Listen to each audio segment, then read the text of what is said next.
poser, Ben oui, mais ça va bien aller. De toute façon, alors, on voudrait savoir, nous, pourquoi t'es-tu marié? Ça te donnait une raison d'inviter Ginette Renault à chanter à ton mariage parce que de toute façon, il restait plus de billets pour son show? Ou B, parce que ça te permet de sauver de l'impôt? Ou C, c'est la seule raison qu'on peut évoquer à c'est quoi pour avoir un congé? C'est toutes ces réponses, finalement. Ouais?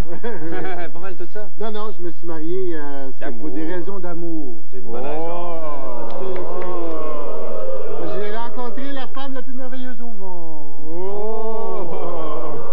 Est-ce que c'est vrai, que tu as eu vraiment peur le jour de ton mariage, puis il paraît que c'est vrai que Raymond Baudouin arrive avec le Kodak? J'ai eu très, très, très peur que Raymond Baudouin arrive.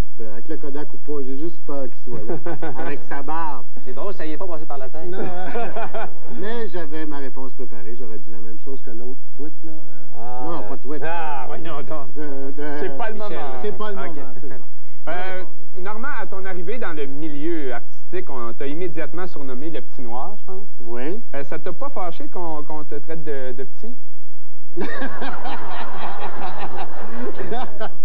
Non, je me suis fait tranquillement. Mais j'ai porté des souliers patoffes longtemps. Ça, c'était dans quelle émission, les souliers patoffes? Dans quelle émission? Pas dans la vraie vie. Non, c'était dans la vraie vie, oui. Les souliers patoffes avec les gros talons. Oui, les souliers de nègre, j'ai porté ça. Comment? Ouais. Tu avais les cheveux... en grosse boule. Oui, c'est ça. Tu l'as rasé, la boule. La musique chez Normand, dans votre famille, c'est une tradition, tellement que vous avez formé à l'époque un orchestre du nom de Bright White Square. Oui, c'est un jeu de mots. T'as pas dessus? Les Bright White Squares? Je vais regarder comme ça. Ça veut dire, là, j'ai la C'est bien plate. Ah ouais? Les Bright White Squares. Oui, c'est ça va. Ah, mais nous, on voulait savoir, c'est-tu... OK, Brathwaite, c'est pour Brathwaite, mais le square, c'est-tu pour 7 carrés? Vous faisiez les 7 carrés, non? C'est ça, des 7 carrés de noir, la musique de noir à 7 carrés. Ça ressemble à quoi, ça? Ça a l'air... c'est exactement comme les mêmes 7 carrés qu'on fait dans la musique québécoise, sauf que tu prends 2 capes d'acide, tu t'entends. Mais c'était un groupe avec la famille, des oui, frères? Oui, c'était avec mes 2 frères qui sont des vrais musiciens. Moi, je me considère pas comme un vrai musicien, en fait. T'avais quel âge, toi, dans ce groupe? J'avais 11 ans, puis on faisait des messes à gogo. Je jouais dans les messes à gogo. Pour vrai, là? Oui. Alléluia! Avec tes souliers patoffes. Avec mes souliers patoffes, ma grosse boule. Ah, mon Dieu, beau mix. On sait que faire de la musique, c'est très important pour toi. Ce qu'on comprend moins, c'est pourquoi tu joues toujours avec une gang de têteux. Est-ce que c'est pour avoir l'air plus brillant que les autres? Oui, c'est ça. Les têteux, en fait, c'est les seuls musiciens qui veulent jouer avec moi. C'est pour ça que je les appelle les têteux. Ça, c'est toute la gang qu'on a vue à Bois et Chaud l'été passé. Toute la gang de Bois et Chaud. Plus François Pérusse, qui va être là. Vous allez faire un show bientôt? Oui, le Club du Soda, le 16 et 17 mai, avec toute la gang des têteux, Luce Dufault, Loulou Hughes, Kim Richardson, Kathleen Dyson puis François Pérusse. Vous allez être combien de musiciens sur scène? 12, je pense. 12 musiciens sur scène. Puis 16-17 mai. Oui. Ça tombe bien, c'est les mêmes soirs que... Que Mitchell, je pense? Non, je pense pas.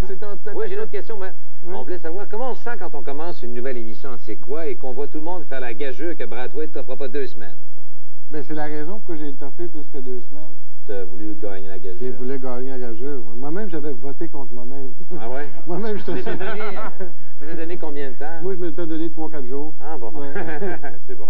Mais ça fait un bout de temps là, que tu fais ça à 4h30. 7 mois, je pense. C'est parce que dans le milieu, en tout cas, tu avais la réputation de te coucher à 4h30, puis là, c'est à l'heure. Tu te lèves. C'est à cette heure-là que tu te lèves depuis septembre dernier. Mais je me couche plus. Tu es considéré comme un spécialiste des films d'horreur. En fait, tu te considères comme un spécialiste des films d'horreur. Tellement qu'on t'aurait même approché pour donner des cours de cinéma à l'université. C'est vrai, ça? Oui. Pour enseigner le cinéma d'horreur. C'est sérieux. Ouais. Selon toi, la séquence la plus remarquable dans l'histoire du cinéma d'horreur, ce serait quoi? Je sais pas, moi, Freddy qui tranche la gorge de quelqu'un dans un de ses films. B, quand la petite fille vomit dans le film Exorciste. Ou bien C, c'est Céline Dion dans Des fleurs sur la neige. Je pense que c'est le film La Guêpe de... Gilles Carle. Au complet. Non, je pense que c'est quand Céline Dion vomit dans la face de Fred Felton. Mais t'en as-tu une collection? C'est quoi cette espèce de... Oui, bien, je loue des films d'horreur. puis je les écoute. S'ils sont plates, tous sont plates, là, j'aime ça. Je les écoute au fast-forward. Ah oui. Puis quand il n'y a pas de son, un film d'horreur, c'est pas épeurant. Tu sais, quand le gars avec le masque de Gaulle, il fait ça. Ah oui, c'est ça, c'est sympathique. Normand voudrait te remettre un petit cadeau parce que l'émission est presque terminée. Oui. Une magnifique caricature, ça te ressemble, de la revue Ça parie, réalisée par Didier Louba. Je l'ai déjà, ce gars-là. On voit pas les souliers patop, mais il y a quelque chose qui ressemble. Ah, il y a quelque chose, oui. On te remercie beaucoup, Normand. Ça m'a fait plaisir. Il a l'air content de ça. Oui, c'est bien beau, ça. C'est quoi qui fait que tu te reconnais ou pas dans ce dessin-là? Ben, c'est en arrière, là, stock, là, c'est pas mal.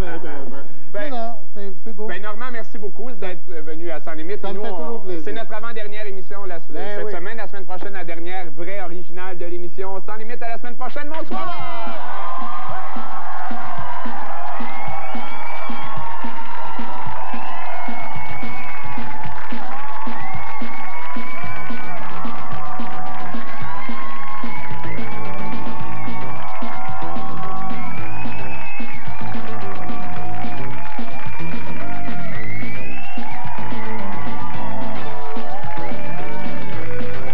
Samedi soir, c'est un nouveau talk show humoristique animé par Denis Levasseur. Pour assister aux enregistrements, téléphonez au 495-6888 du lundi au vendredi entre 9h et 17h. Faites vite, 495-6888.